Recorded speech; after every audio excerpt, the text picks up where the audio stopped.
Hello welcome back to Dermis Diaries. I hope you are all doing well and fine. तो आज का हमारा video का topic है मिनॉक्सिडिल एंड हेयर रीग्रोथ। मैं इस वीडियो में मिनॉक्सिडिल को आज कंप्लीट ब्रेक करूंगा कि मिनॉक्सिडिल है क्या, मिनॉक्सिडिल कैसे डेवलप हुई, इसका मैकेनिज्म क्या है, इसके साइड इफ़ेक्ट्स क्या हैं और भी बहुत कुछ जो मिनॉक्सिडिल के बारे में आप लोगों को नहीं पता। तो आज की वीडियो में हम मिनॉक्सिडिल के बारे में कंप्लीटली डिस्कस करेंगे। तो वीडियो को एंड तक देखें और चैनल को सब्सक्राइब कर दें।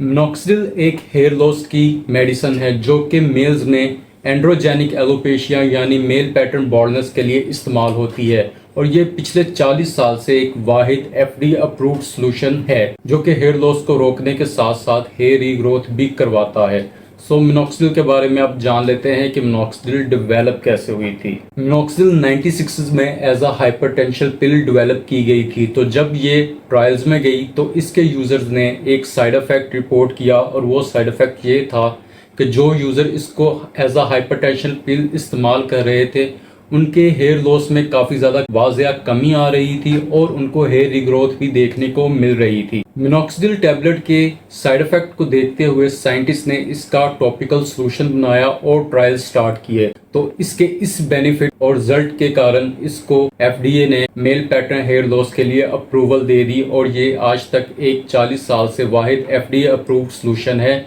जो कि मेल हेयर लॉस में काफी ज्यादा इफेक्टिव है।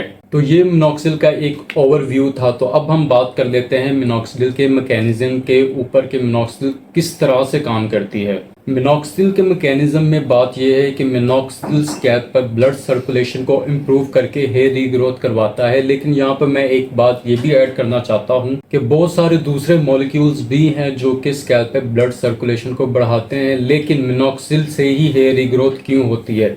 इसके कुछ फैक्टर्स ये हैं कि मिनॉक्सिडिल को जब आप अपनी स्कैल्प पर अप्लाई करते हैं तो ना सिर्फ ये वैसोडाइलेशन को इंक्रीज करती है, उसके अलावा आपके हेयर फॉलिकल के नीचे ये न्यू ब्लड वेसल्स को भी डेवलप करती है। उसके अलावा ये आपकी ब्लड वेसल्स को वाइड करती है जिससे ब्लड सर्कुलेशन इंप्रूव होने के साथ साथ ब्लड स्मूथली रन करता है। और इसके अलावा मिनॉक्सिडिल एग्जिस्टिंग हेयर्स को डीएचटी के अटैक से भी रोकती है और एनाजन फेज को लंबा करती है और कोलेजन प्रोडक्शन भी बढ़ाती है। इन सभी रीजंस की वजह से मिनॉक्सिडिल ही हेयर रीग्रोथ करवाती है। यहाँ पर एक मैं फन फैक्ट भी बताना चाहूँगा क्योंकि जैसा मैंने पहले मेंशन किया कि मिनॉक्सिडिल एक हाइपरटेंशन पिल डेवलप हुई थी। तो जब आप इसको ओरल यूज करते हैं तो ये आपके ब्लड प्रेशर को कम करती है, लेकिन जब आप इसको टॉपिकल इस्तेमाल करते हैं तो ये टारगेटेड एरिया पे ब्लड सर्कुलेशन बढ़ाती है। So now let's talk about कि मिनॉक्सिडिल को यूज कैसे करें। मिनॉक्सिडिल को यूज करना काफी ज्यादा इजी है।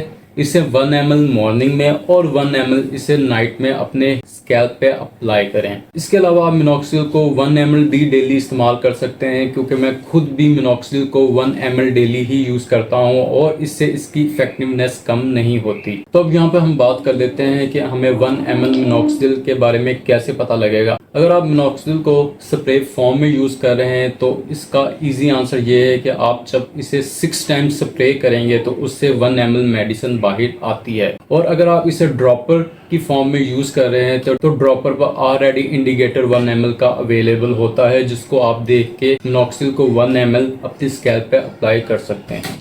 तो अब हम बात कर लेते हैं मिनॉक्सिडिल के साथ होने वाले कुछ साइड इफेक्ट्स के बारे में। मिनॉक्सिडिल को स्कैल्प पर अप्लाई करने के कुछ ज्यादा सीवियर किस्म के साइड इफेक्ट्स तो नहीं होते, लेकिन मैं फिर भी इसके साथ होने वाले कुछ पॉसिबल साइड इफेक्ट्स हैं जिनको मैं मेंशन करना जरूरी समझता हूँ। मिनॉक्सिडिल 70% लोगों पर काम करती है और 30% लोगों पर काम नहीं करती क्योंकि वो मिनॉक्सिडिल के लिए नॉन रिस्पॉन्डर होते हैं। मिनॉक्सिडिल सिर्फ स्कैल्प के क्राउन एरिया पे अच्छे से काम करती है। हेयर लाइन पे ये कुछ इतने इसके खासो खास रिजल्ट नहीं है क्योंकि ये हेयर लाइन में अच्छे से अब्जॉर्ब नहीं होती, इसलिए आपको हेयर रीग्रोथ सिर्फ क्राउन एरिया में देखने को मिलेगी। रेयर केसेस में होता है कि हेयर लाइन में भी हेयर रीग्रोथ देखने को मिल जाए। तो जब आप मिनॉक्सिडिल को यूज करते हैं तो इससे अर्ली शेडिंग भी होती है जो कि यूजली 3 वीक से 1 मंथ तक रह सकती है। ये एक सिग्नल होता है कि मिनॉक्सिडिल आपकी स्कैल्प पे काम कर रही है, लेकिन ये भी एक साइड इफेक्ट ही है कि जब आप इसको यूज करते हैं तो आपका हेयर लॉस ज्यादा एक्सेसिव हो जाता है। उसके अलावा जब आप मिनॉक्सिडिल को स्कैल्प पर इस्तेमाल करते हैं तो उससे इरिटेशन, उसके अलावा इन्फ्लेमेशन और स्कैल्प रेडनेस जैसे मसले मसाइल भी देखने को मिलते हैं। मिनॉक्सिडिल का एक साइड इफेक्ट ये भी है कि इसको जब आप अपनी स्कैल्प पर अप्लाई करते हैं तो आपकी कुछ अनवांटेड हेयर रीग्रोथ भी होती है, जो कि मोस्टली फीमेल्स में होता है कि उनके फोरहेड पे हेयर्स आ जाएं, उनके ईयर्स पे हेयर्स आ जाएं।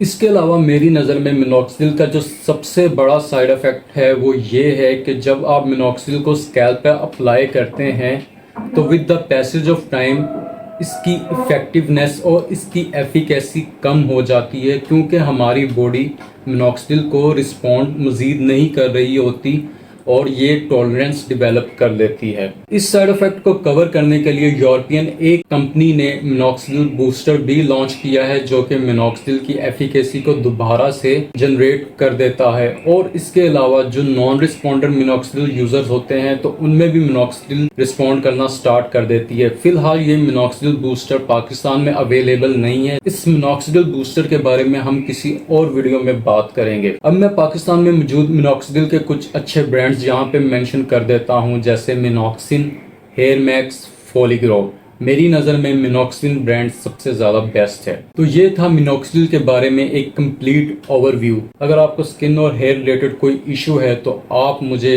व्हाट्सएप पे मैसेज करके पर्सनली फ्री कंसल्टेशन दे सकते हैं और आपको मैं as soon as possible respond करने की कोशिश करूँगा। मिलते हैं नेक्स्ट वीडियो में किसी न्यू टॉपिक के साथ। आप देख रहे हैं Dermis Diaries. This is me Ehsan Ali signing out.